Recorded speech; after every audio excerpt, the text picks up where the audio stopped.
MBK న్యూస్కు స్వాగతం. వార్తలు చదువుతున్నది రామకృష్ణ. మేడిగడ్డకు ఎందుకు పోయారు? ఏముంది అక్కడ బొందల గడ్డన అని కేసీఆర్ ఆక్రోశం వెళ్లగక్కుతున్నాడని. నిజమే.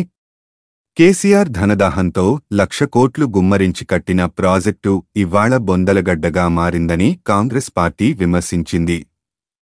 9.5 ఏళ్ల క్రితం తెలంగాణను పచ్చగచేస్తానని కల్లబొల్లి మాటలు చెప్పి కాంగ్రెస్ ప్రారంభించిన డాక్టర్ బిఆర్ అంబేద్కర్ ప్రాణహిత చేవేళ్ల డిజైన్లు మార్చి కాళేశ్వరం పేరుతో కమిషన్లు బొక్కి కేసీఆర్ సృష్టించిన విధ్వంసం ఇవాళ మేడిగడ్డ రూపంలో కళ్లముందు కనిపిస్తోందని ఆరోపించింది. కూలింది కాళేశ్వరం ప్రాజెక్టు కాదు, తెలంగాణ ప్రజల నమ్మకం. కుంగింది మేడిగడ్డ పిల్లర్లు కాదు, 4 కోట్ల ప్రజల ఆశలు. ఈ నేరానికి శిక్ష తప్పదు. ఈ ఘోరం కళ్లారా చూసి తెలంగాణ సమాజానికి చూపించే ప్రయత్నమే సహచర మంత్రులు, శాసనసభ్యులతో కలిసి ఇవ్వాల్టి మేడిగడ్డ పర్యటన. కాంగ్రెస్ నాయకులు అన్నారు.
మేడిగడ్డ బ్యారేజ్ కుంగినప్పుడు మేమందరం ఇక్కడికి రావాలనుకుంటే పోలీసు నిర్బంధాలతో రానివ్వలేదు.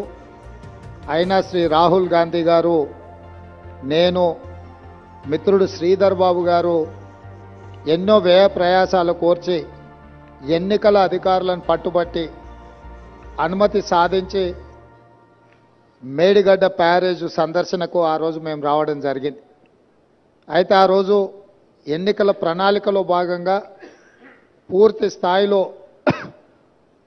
ప్రాజెక్టు యొక్క కుంగుబాటు కానీ జరిగిన అవకతవకల మీద పూర్తిగా చూడడానికి సమయము సరిపోలేదు.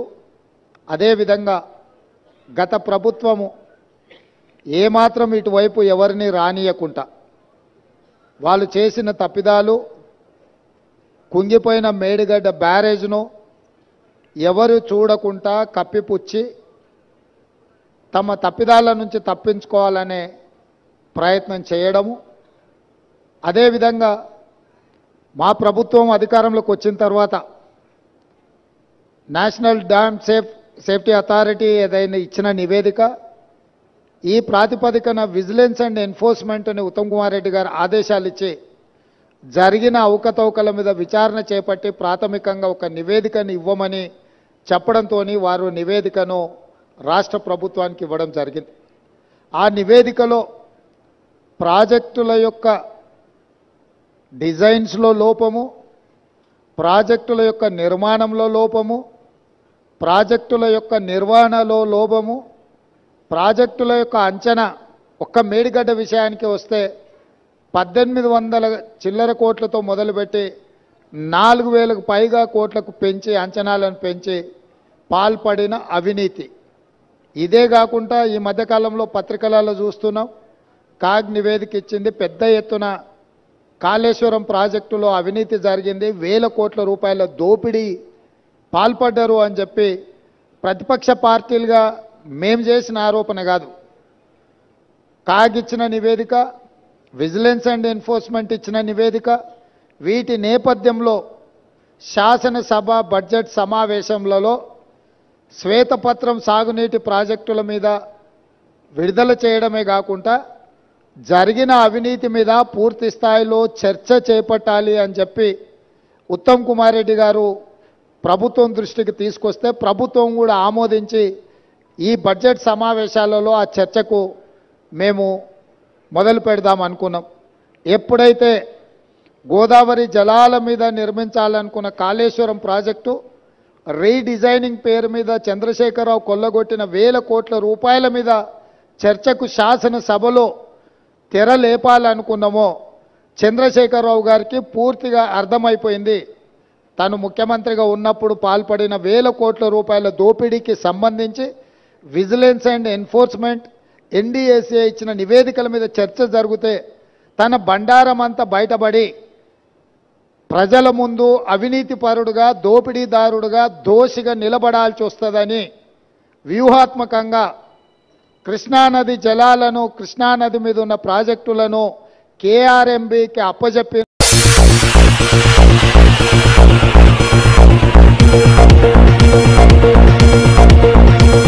24/7 చూస్తూనే ఉండండి ఎంబీకే న్యూస్. ఈ వార్తలు ఇంతటితో సమాప్తం. తిరిగి మళ్ళీ మరో న్యూస్లో కలుసుకుందాం.